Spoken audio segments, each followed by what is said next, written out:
चलिए, तो हम लोग बीटीएससी से संबंधित अपडेट पर बात करते हैं। बीटीएससी के द्वारा विज्ञापित होने वाले कुल पदों की संख्या लगभग 7,000 से 7,500 सिविल इंजीनियरिंग का पद विज्ञापित होना है। मैकेनिकल इंजीनियरिंग के लगभग 600 से 650 सीट होगा और इलेक्ट्रिकल इंजीनियरिंग के लिए पोस्ट लगभग 2800 के आसपास। एग्जैक्ट डेटा जब तक विज्ञापन पब्लिश नहीं हो जाता है तब तक हम कुछ भी नहीं बताएंगे, क्योंकि सरकार के अंदर की चीजें हैं। विज्ञापन में पदों की संख्या बढ़ाई और घटाई जा सकती है ना? नहीं, वो बताना ही नहीं है, हम तो सुन रहे हैं घटना भी है। आप सुन लिए बढ़ना है तो हम जान रहे हैं कुछ घटना भी है, मामला अलग अलग है। तो ये एग्जैक्ट डेटा नहीं बोलेंगे, लेकिन संभावित आने वाले अपकमिंग सुन जो सीटें हैं ये हैं। नेक्स्ट,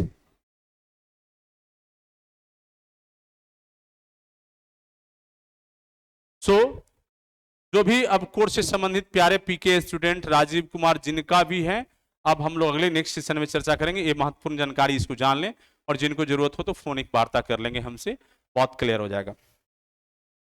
तो ये बीटीएससी की पूरी प्रकरण को पहले समझने की कोशिश करेंगे, थोड़ा सा जानने की कोशिश करेंगे।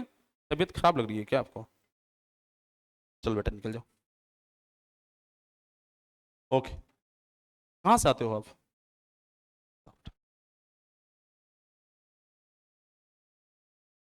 तो ये इसके बारे में थोड़ा सा हम लोग जान लें, बहुत अच्छा होगा। विज्ञापन तो निकल ही चुकी थी, जानकारी होगा कम से कम आप लोगों को। अचानक से एक घटना होता है और माननीय सर्वोच्च न्यायालय में एक वाद संख्या दायर किया जाता है, जो हमारे ही बीच के, हमारे ही समाज से जुड़े हुए डिप्लोमा होल्डर्स जो काफी समय पहले पास आउट हैं और पहले से बिहार सरकार के अंदर कॉन्ट्रैक्ट पर काम कर रहे, संविदा पर कार्यरत हैं, उनके तरफ से ये तैयारी था कि मार्क्स बेसिस सिलेक्शन प्रोसेस हो और सरकार के द्वारा जो 25 अंक अपनी जो पारिश्रमिक रूप मिला हुआ 25 अंक हैं, उसका लाभ लेते हुए नौकरी मुझे परमानेंट मिल जाए और एकेडमिक मार्क्स के आधार पर सिलेक्शन हो। तो ये जो सिलेक्शन प्रोसेस था, इसका परिणाम 2 अप्रैल 2022 को पब्लिश हुआ और पूरे बिहार के जो बेरोजगार छात्र थे उनको ही पूरी फिल्म समझ में स्क्रिप्ट आ गया कि नंबर बेसिस बहाली किन के लिए है और कौन लोग चाह रहे हैं, किनको रोजगार होना है। ये बातें जब मैं पहले कह रहा था तो किन्हीं को समझ में चीजें नहीं आ रहा था, उनको लग रहा था अनुभव सर की पर्सनल कोई इंटरेस्ट होगा, पर्सनल कोई लाभ होगा, इसके लिए वो चीज को चाह रहे हैं। लेकिन बोले कि ठीक है बेटा, हमारा कोई पर्सनल इंटरेस्ट नहीं है, आप लोग सभी प्यारे बच्चे मेरे छोटे भाई समान हो, छोटे भाई हो, आप लोग जाओ अपनी प्रयास करो, जो करना है करके देख लो, जो परिणाम होगा सामने होगा, सबकी हो जाए, मुझे कोई तकलीफ नहीं।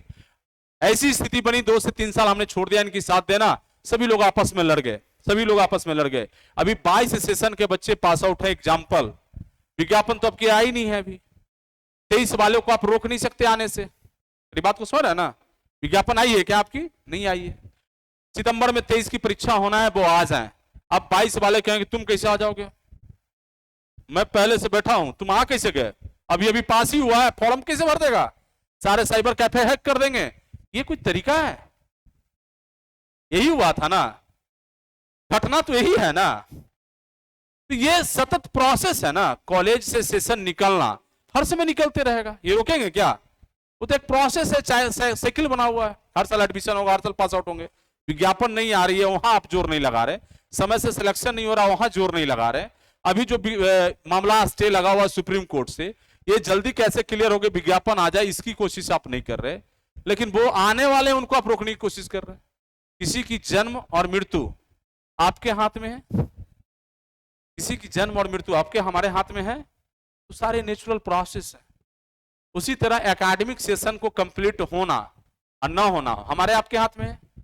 उसके जो बोर्ड के डायरेक्टर, चेयरमैन, सचिव बैठे होंगे वो होंगे, यूनिवर्सिटी के जो वीसी होंगे, रजिस्ट्रार होंगे वो होंगे, एग्जामिनेशन कंट्रोलर होंगे वो होंगे, हम और आप हैं? नो। तो बीटीएससी की बहाली अभी जाकर के सुप्रीम कोर्ट में, यहां जितना मामला था, हमें जितने कंधे पर जिम्मेवारी दी गई, उससे आगे बढ़ करके चैलेंज स्वीकार करते हुए 2 अप्रैल 2022 के बाद मेरा एंट्री होता है इस विज्ञापन में, 2019 की विज्ञापन में, विज्ञापन संख्या 01/2019। और मैं बताया भी पहले कि मैं जब निकलता हूं तो एकदम उसी स्टाइल में फटा पोस्टर निकला हीरो, अंतिम समय में, एकदम अंतिम समय में, और ठोक करके चैलेंज निकला था मैंने, रिजल्ट तुम लोग निकलवा लो, अब मैं चैलेंज ठोक के देता हूं। उसी बीच अंदर एक अप्पू कुमार करके केस बीटेक में फाइल किया उन्होंने, और उसने जाकर के स्टे ले लिया। ये जो हमारे सीनियर लोग हैं, जो भी लोग हैं जो चाहते हैं नंबर सिस्टम बहाली वाले, ये बड़ी घड़ियाली आंसू बहाते हुए बोले कि देखो बीटेक हटाने के लिए हमने केस फाइल कर दिया पटना उच्च न्यायालय में, और मैं केस भी फाइल किया हूं। और इतनी ईर्ष्या, वो चाह रहे थे कि किसी तरह से इनकी जो वकील साहब उनको हम दिल फिला दें मामला को और स्टे हटवा लें और रिजल्ट निकलवा लें। तो ठीक है, आप प्रयास करिए। एक ही काम के लिए दोनों लोग फीस दे रहे थे, वकील साहब को तो मजा ही मजा है, क्या ही दिक्कत है। एक ही डेट, एक ही टाइम में, एक ही चीज के लिए खड़ा हो रहे हैं, बीटेक हटाने के लिए फीस हम भी दे रहे हैं, वो भी दे रहे हैं। वो सिर्फ कहते थे सर ई हियरिंग में ना स्टे हटा दीजिए। हम बोले कि सर ये हमारा स्टे हटाइए या ना हटाइए उनसे मतलब नहीं है, लेकिन बीटेक अलाउ नहीं होना चाहिए, मुझसे ये मतलब। अब सोचिए वो लोग कैसे स्वार्थ के लोग थे। एक समय आया तो उनको बीटेक भी अच्छा लगने लगा, यूजीसी भी अच्छा लगने लगा, सारे लोग अच्छे लगने लगे, सारे लोग। तो आज वो लोग कहां गए? आज बीटेक वालों ने आपकी नियमावली को चैलेंज किया, कॉन्स्टिट्यूशन को चैलेंज किया। 7 तारीख की सुनवाई है, किसी एक ने भी निकल करके बीटेक के खिलाफ बोलते हुए देखा आपने? किसी का नहीं देखा।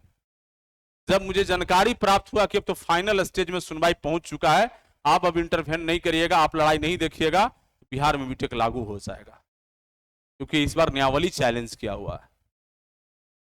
मैं आपसे तब बात करने आया हूं कि इंटरवेन करके केस फाइल करके बिना पूछे हुए। सजग प्रहरी, सजग चौकीदार, सजग दफदार घर का रखवाला होता है तो अपने परिवार में बाद में बात करता है, पहले लकीर खींच देता है कि यह लक्ष्मण रेखा है, मैं अपने लोग को बुलाने जा रहा हूं, तुम खड़ा हो जाओ, तुम्हें दिखा देंगे मेरी औकात क्या है। और पटना उच्च न्यायालय में केस फाइल करने के बाद आज मैं आपसे मिलने आ रहा हूं। केस मैंने फाइल कर दिया, ये हमें पूछने की जरूरत नहीं कि क्या होगा। और मैं दहाड़ करके आया हूं, कह करके कि मैं आ गया हूं, मैं आ गया हूं, तुमसे फरिया लूंगा। बहुत क्लियर कट है जी बस। सो प्यारे स्टूडेंट्स, यदि आप मुझसे जुड़े हैं, मुझे जानते हैं, मुझे पहचानते हैं, मुझसे प्यार करते हैं, अपने अपने अधिकार मुझे दिया है, उतना राइट्स दिया है, आपकी भी जिम्मेवारी निहित होता है। जब घर में, परिवार में, समाज में कोई आपदा विपदा जब आता हो, वैसे कंडीशन में हर एक छोटा बच्चा का भी जिम्मेवारी निहित हो जाता है। तो ठीक है बा, लड़ाई भइल बा फलाना घर से ना, तो हम जाइब ना जी, ना कुछ ही तो हम डंटे लेके जाइब, लेकिन जाइब होता है ना। ये जंग आर पार की है बिहार की धरती पर बीटेक और डिप्लोमा की। आज आप लोग सुन लें, ऑनलाइन में जो पढ़ रहे हैं, देख रहे हैं मुझे बच्चे, वो भी, और जो हमारे यहां हैं सो भी। और ये मैं समझता हूं कि आखिरी लड़ाई है, उनको इतना पटका पटका पटका करके कमजोर कर चुका हूं, उनकी एकदम सारी अस्थि पंजर हिल चुका है। अबड़ी जब पटकेंगे ना, दोबारा होश नहीं कर पाएंगे। उनको सिर्फ दिखता है कि 7,000 वैकेंसी है, सिर्फ डिप्लोमा वाला जाएगा, मुझे नहीं भरने दिया जाएगा। ठोक के कहते हैं कि कल भी आपको भगाए थे, आज भी भगाएंगे, और आगे तो हिम्मत भी नहीं करिएगा, इतना बड़ा इलाज कर देंगे। तो ये 7 तारीख बीटेक हटाने के लिए बहुत बड़ी चैलेंज है। सो प्लीज आप लोग सभी स्टूडेंट से, सभी फ्रेंड से, जो भी मुझे देख रहे हैं, जहां से भी देख रहे हैं, या हमारे मध्य प्रदेश की यूनिट देख रहा हो, Bihar Madhya Pradesh polytechnic student association के जो भी हमारे प्रेसिडेंट हैं, भाई नीलेश जी हैं, प्रगतिनाथ दुबे जी हैं, मैं आपको नाम लेके बोल रहा हूं, क्योंकि आपके यहां तो पहले से लागू है, और जिस उम्मीद के साथ वहां लड़ रहे हैं आप मध्य प्रदेश में ना, बिहार में भी लागू हो गया तो फिर लड़ने लायक भी आप नहीं रहेंगे। मैं आपसे संवाद रख रहा हूं। मध्य प्रदेश, बिहार, उत्तर प्रदेश और झारखंड, ये 4 राज्यों में अनुभव राज्य से जुड़े टोटल डिप्लोमा होल्डर से मेरी संवाद है। और यदि पूरे देश और हिंदुस्तान में देख रहे हैं लोग हैं, तो मैं आह्वान करता हूं कि इस जंग में घर से बाहर निकलिए। जंग की शुरुआत हो चुकी है, आपसे जो बनता है, जैसा बनता है, जितनी भी सहयोग आप निश्चित रूप से करेंगे। Thank you. तो बीटेक से संबंधित ये अपडेट। दूसरी, बाहर वालों से तो लड़ाई लड़ ही रहा हूं, घर में भी कुछ अपराध के लोग हैं, घर में भी कुछ अपराध के लोग हैं जिनकी नियत और नियति दोनों खराब है। उनकी नियति भी अब खराब हो चुका है। मैंने एक रास्ता चलते बोल दिया कि 5 नंबर लाओगे नौकरी हो जाएगा। बहुत मीम बनाया वो लोग, बहुत मीम बनाया। हम बोल दिए कि चलो ठीक है 5 नंबर लाओगे क्या, अब जब तक पास नहीं करोगे तो तुम्हारा नौकरी नहीं होगा। समझे? हमारे हाथ में उस समय ये 2 मौका था। सिर्फ नियमावली जब बन रही थी जेई बहाली रिक्रूटमेंट का, उसमें कट ऑफ फिक्सेशन नहीं कराते तो 5 नंबर लाने वाले की भी नौकरी हो जाता उन लोग संविदा पर जो काम कर रहे थे। मेरी बात समझ रही है नहीं समझ रहा? 5-10 क्वेश्चन बनाते, 25 नंबर मिला हुआ ही था, 10-12 क्वेश्चन में काम हो जाता। अब हमें दिखाए, हम कहे ठीक है तो बाउंड्री रेखा खींच देते हैं आपका भी, अब आइए।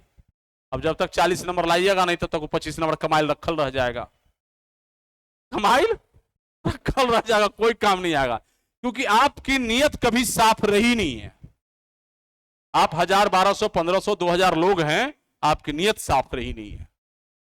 यदि आप नियत साफ करके चलते तो हमें कोई आप गुरेज नहीं, आपको भी साथ लेके चलते, आपका भी सिलेक्शन हो जाता, आपसे भी जूनियर सेशन में आए छोटे भाई थे उनको भी जगह मिलता और सिलेक्शन प्रोसेस कंप्लीट होता है, सभी घर में खुशहाली होता।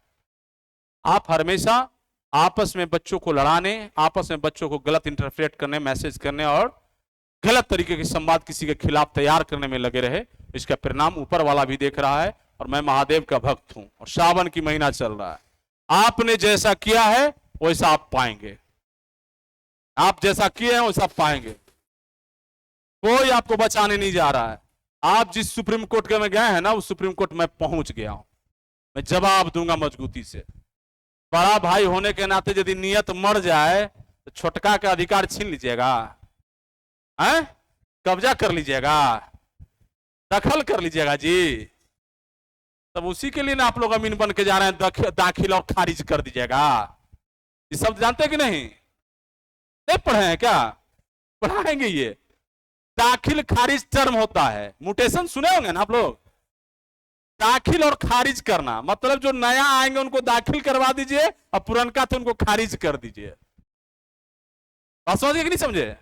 उसका मतलब यही होता है, जो ये घर था, ये एरिया था, जो नया आया है वो शिफ्ट करेंगे, पुराने वाले बाहर जाइए। सेल करने का जो सेल डीड होता है उसके अनुसार तो उनकी भी कहानी रेडी है। हम लोग दाखिल खारिज करने की तैयारी में हैं और आपके सारे जूनियर जो हैं पूरे बिहार में लगभग अमीन ही हैं, लगभग लोग अमीन ही हैं। तो ऐसा ना हो कि आप पर ही लागू हो जाए दाखिल खारिज करने की प्रक्रिया। नहीं, हम तो आ रहे हैं, सुप्रीम कोर्ट खुल करके बोल रहे हैं, मिल लेंगे आपसे।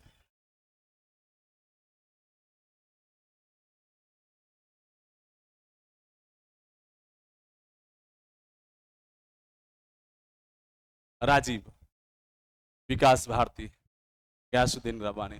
सो प्लीज स्टूडेंट्स, अभी जो इश्यूज हैं मेजर की 7 तारीख को सुप्रीम कोर्ट में यदि हम लोगों की मजबूती से उपस्थिति नहीं होती है और नहीं होने की परिस्थिति में क्या हो सकता है, तो पुरानी जो रिक्रूटमेंट प्रोसेस है वो कंटिन्यू हो जाएगा। पुरानी रिक्रूटमेंट प्रोसेस क्या है? कंटिन्यू हो जाएगा, क्योंकि बड़ी कोर्ट है, बड़ी न्यायालय है। तो जो बच्चे हमारे 2022 में पास आउट होकर बैठेंगे बीटीएससी आवेदन ना छोड़ो, हम हूं एकरा में हिस्सा लें, तो फील्ड से बाहर हो जाएंगे, 19 भी बाहर हो जाएंगे, उसमें कोई संशय नहीं है। वो जैसे कंटिन्यू बैक होगा 19 सेशन भी बाहर होंगे। मेरी बात सुन रहे हैं ना? सारा केस रिस्टोर होगा, सारी मामला फिर चला जाएगा, और कब कितने वर्षों में क्लियर होगा ये कहना मुश्किल है। बात सुन रहे हैं ना? और 22 वाला क्यों पीछे छूटेगा? ये भी कहेगा अच्छा ठीक है तो हम केस ठोकेंगे, हम 2 साल से बैठल है, रद्द क्या किए, हम तो तैयारी कर रहे हैं। आप पहले जाइएगा जी, 22 में जो पास आउट हुआ क्यों छोड़ेगा? हम 2 साल से बैठ के तैयारी कर रहे हैं, यही चलते नोटिस क्या निकाले थे आप? हम लोग सब काम छोड़ के पढ़ रहे हैं। नहीं तो यह माल क्लियर नहीं होना है, लेकिन लफड़ा फंस जाएगा। विकी 7 तारीख को हियरिंग है सुप्रीम कोर्ट में। विकी, यदि हम लोग की उपस्थिति मजबूती से नहीं होगा तो हमने जो तैयारी किया उनकी अपनी न्यायालय की तैयारी, हमारी भी अपनी फील्डिंग सेट है, इतनी जबरदस्त फील्डिंग सेट है कि अभी तो नहीं कुछ डिस्क्लोज नहीं करूंगा, लेकिन कहानी इतनी खतरनाक किया हूं ना, जो सोचे नहीं होंगे उससे ज्यादा खतरनाक कहानी कर दूंगा। इंडिया के टॉप लॉयर भी केस हमारे लड़ने के लिए तैयार हैं और उनसे भी थोड़ा नीचे वाले हैं वो भी तैयार हैं। संसाधन जैसी होगी वैसी काम करेंगे हम, ठीक है। पर सर्वोच्च न्यायालय में लॉयरों की फीस मिनिमम, यदि कोई फीस होता है मिनिमम, जो पटना उच्च न्यायालय के आपके टॉप लॉयर होंगे और वहां के सबसे छोटे वाले वकील साहब होंगे तो 5 लाख 7 लाख रुपया पर हेयरिंग का फीस होता है। 5 लाख से तो कम होता ही नहीं जी, असर है ना। लेकिन हम लोगों ने 2-3 नामों को रखा है, अभी फाइनल नहीं करेंगे किनको हम सिलेक्ट कर रहे हैं, वो सारी चीजें हमारे संसाधन पर डिपेंड करेगा। प्रशांत भूषण और कपिल सिब्बल साहब दोनों लोगों से डील है, खड़ा करूंगा। तिनखा जोड़ करके खड़ा करूंगा। इसकी चिंता नहीं कि उनकी 25 लाख रुपया पर हियरिंग है, चिंता यह है कि 25 दिन भी अब बर्दाश्त नहीं है विज्ञापन में, अब बर्दाश्त नहीं है, अब बर्दाश्त नहीं है। और कोशिश होगा कि 7 तारीख को स्टे हटाएं और 15 अगस्त से पहले विज्ञापन निकाल लें, हमारी आजादी की तिथि यही हो जाएगा। देश तो आजाद है ही सन 1947 में ही, डिप्लोमा अभी तक गुलामी से बाहर नहीं आया है, तो 15 अगस्त 2023 को हम लोग आजादी का झंडा फहरा लेंगे, आज आजाद हो गए, कोई दिक्कत, हमारी आजादी यही तय हो जाएगा। तो ये प्रभु से भी, आप सभी से भी प्रार्थना और हाथ जोड़ करके कोशिश है कि 7 तारीख की जो सुनवाई होना है उसमें संसाधनों की आवश्यकता है। हमारे इंड तक जो भी संसाधन थे, जितना था मैं सक्षम था, मैंने आपसे बिना पूछे बिना सोचे आगे बढ़ करके, चाहे वो सुप्रीम कोर्ट में केस फाइल करने की कॉस्टिंग हो, मिनिमम 5 लाख 7 लाख रुपया तो कम से कम वहां फाइलिंग में लग जाता है। और हमारे तो विरोधी करोड़ों लगा दिए फाइलिंग में भाई।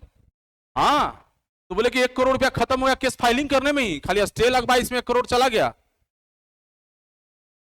असर है ना उनका। तो ये है, तो अपना बहुत स्पष्ट है कि आपको मिनिमम कॉस्ट में मैक्सिमम, ये मेरी एफर्ट होगा। लगभग अभी तत्कालिक रूप से मैं जहां तक सोच रहा हूं 15 से 20 लाख रुपए की हमें खर्च आना है, 15 से 20 लाख रुपए की खर्च आना है।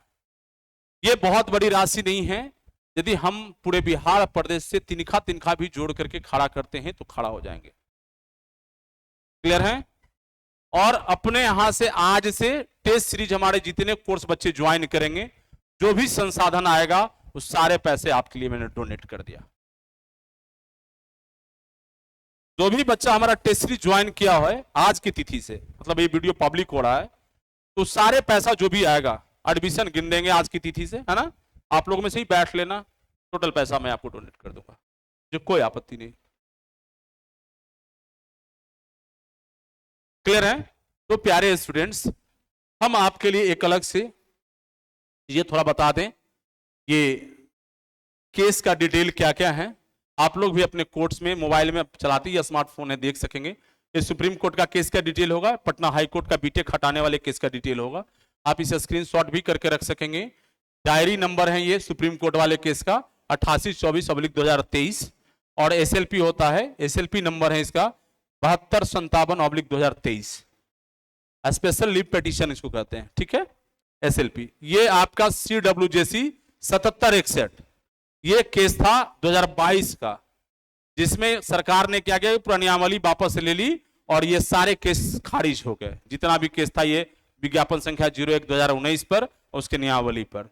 ये बीटेक वाली भी केस था, इसमें भी मैं इंटरवेनर हूं, और देख सकते हैं रमेश कुमार नाम से वहां मेरा केस फाइल है, और बिहार पॉलिटेक्निक स्टूडेंट एसोसिएशन के जनरल सेक्रेटरी के ओहदे से इनका केस फाइलिंग है। वो सारी चीज दिख रहा है साइट पर, आपके देख लेना। ये खारिज हो गया, इस केस में भी मैं इंटरवेनर था। अभी जस्ट CWJC जो नया वाला केस है, इस संजोग से 7761 है और ये 7714 है। बड़ा महज संजोग बहुत है इसका। तो ये नई वाली केस है ना, रेड में लिखा हूं मैं, ये लाल कलर में। तो ये आप पटना हाई कोर्ट में भी जाकर के सर्च करिएगा। 1 अगस्त को केस आपका फाइल हो चुका है, आप खोल के देख सकते हैं। आपके एडवोकेट जो यहाँ केस लड़ रहे हैं मिस्टर अभिनव श्रीवास्तव है, अभिनव श्रीवास्तव है। इनकी भी अच्छी खासी फीस है, आधा की बताने की बहुत जरूरत नहीं। तो ये 2 मामला अभी मैं तत्काल नया टेकअप कर रहा हूं, और दोनों में रिजल्ट आपको लेकर के आऊंगा। जो विश्वास के साथ आपने कंधे पर रखा है, ये किया हूं। आप लोगों से थोड़ी सी कंट्रीब्यूशन का भी अपेक्षाएं हैं। मैं राशि तय नहीं करूंगा किसी को, हमारे पास जितनी भी संसाधन आएगा उसी में हम काम कर पाएंगे, ठीक है ना। तो इच्छा आपकी है, असर है ना। संसाधन ढंग का होगा काम कर पाएंगे, नहीं होगा जितना ही होगा उसमें ही काम करने की कोशिश करेंगे। सो प्लीज आप यहां से भी आप स्क्रीनशॉट करके अपने दोस्तों को भी शेयर कर सकते हैं, बता सकते हैं। सारी जानकारी डिटेल दिया हुआ है।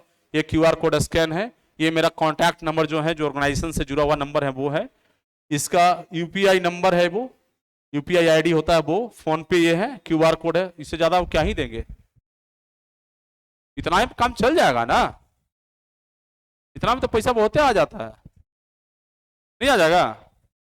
तो आप लोग भी थोड़ी मेहनत करके दोस्तों तक सूचित कर दें, बस वो इच्छा जितना हो आप इसकी सहयोग राशि करेंगे। और 5 तारीख मैक्सिमम 6 तारीख, इससे अधिक आप टाइम ना लेंगे।